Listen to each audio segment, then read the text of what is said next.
out these two assets and let's see what we are most likely to get from there today. Okay, so you just stay tuned and watch this video to the end. I'm going to give you every reasons for analyzing my chart this way, and I'm going to tell you the exact trading strategy which I am using right here. But before I go fully into it, in case you're joining me for the first time, I welcome you all to Qora Digital Cash. And if you love the content you are getting from here, kindly subscribe to this channel right now, like this video, and share this video with friends and family. If you have any question, you can drop your question for me in the comment section, or you reach out to me via WhatsApp. I will be there to reply. So guys, let's go straight into what we have right here. Okay, so guys, this is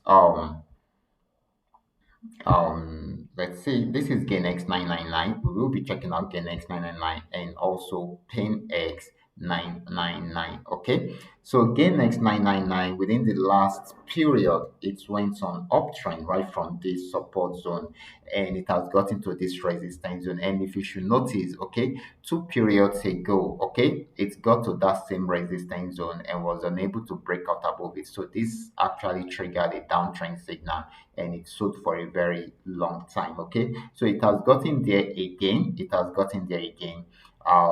it is yet to break out from there, and it is switching back into a downtrend. So we are expecting it to sell. Okay, we are expecting it to sell, and that is if it does not break out above this resistance zone. Because if you should look at it, if it breaks out above it, we still have it. I mean, it can still get to, this particular spot. Okay, if it breaks out above it, it can get to this region. Okay, but if it does not, just the way it did in the other time, okay, if it does not, then we should expect it to sell at that particular point. It should go back on downtrend, because already this is like giving us double tops at this moment, and it is switching back into a downtrend. And of course, we can do a quick setup for ourselves. Okay, so let me just bring this stops down. Okay,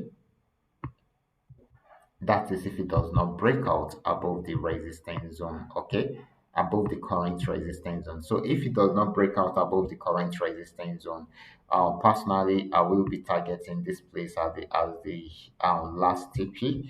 And of course, let me see, I'm going to be targeting this region as the first TP.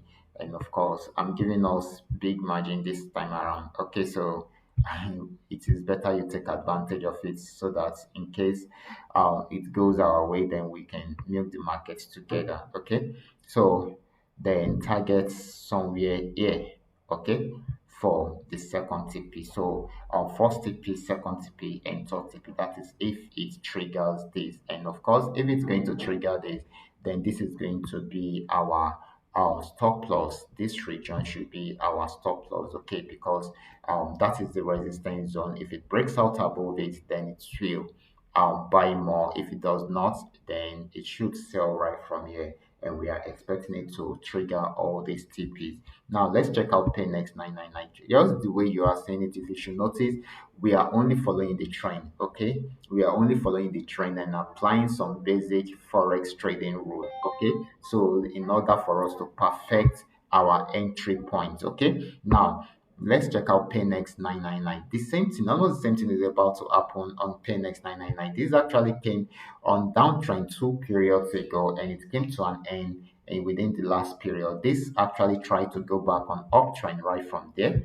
right from the support zone. It tried to go back on uptrend, but got to this region and switched back into a downtrend, and it is selling right now. However, we want to see if it will break out below this support zone. But personally, I don't want to believe that it's going to break out below this support zone, because this is going to give us double bottom.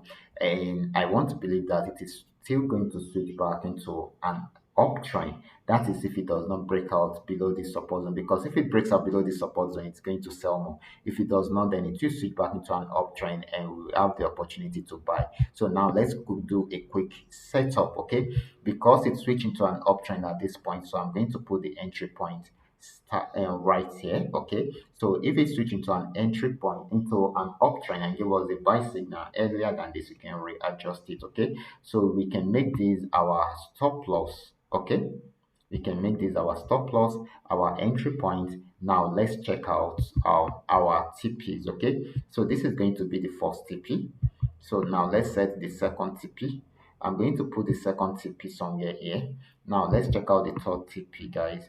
The third TP should be somewhere here, while the fourth TP should be at the tip of this. Okay, so let's see if it's going to break out from here. However, I am expecting it to break out from there, and if it breaks out from there, then I expect it to get to the last TP, which is going to be somewhere here. And I'm going to change the color of that.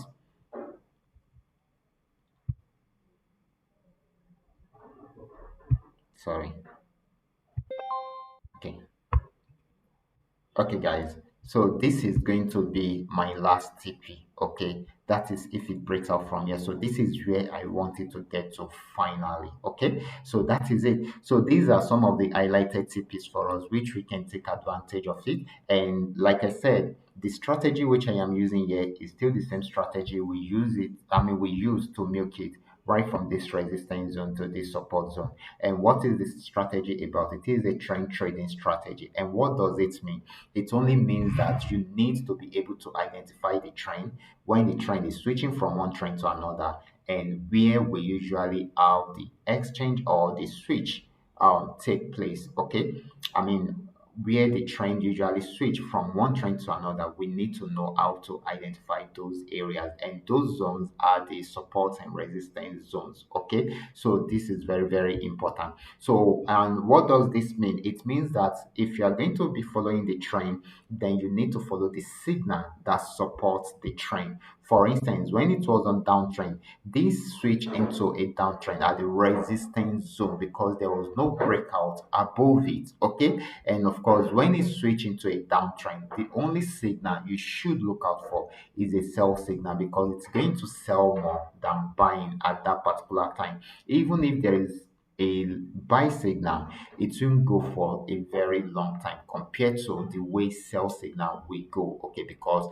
sell signal is, I mean, goes well. Sell signal usually goes well with the downtrend signal. Okay, and of course, when the market is on uptrend, the only signal you should go for is a buy signal, and that is very, very important. And that is why you should look out for this whenever you are trading. So once you understand this, you will be able to position yourself well. You will be able to know what to do whenever the market is on a particular trend. Okay, so guys, I will be stopping right here. Remember, this is coming to your courtesy Qora Digital Cash, and if you have any question, you can drop your question for me in the comment section. I will be there to reply you, or you reach out to me via WhatsApp. I'll also be there to reply you. Okay, watch out for my next video. Until then, God bless you.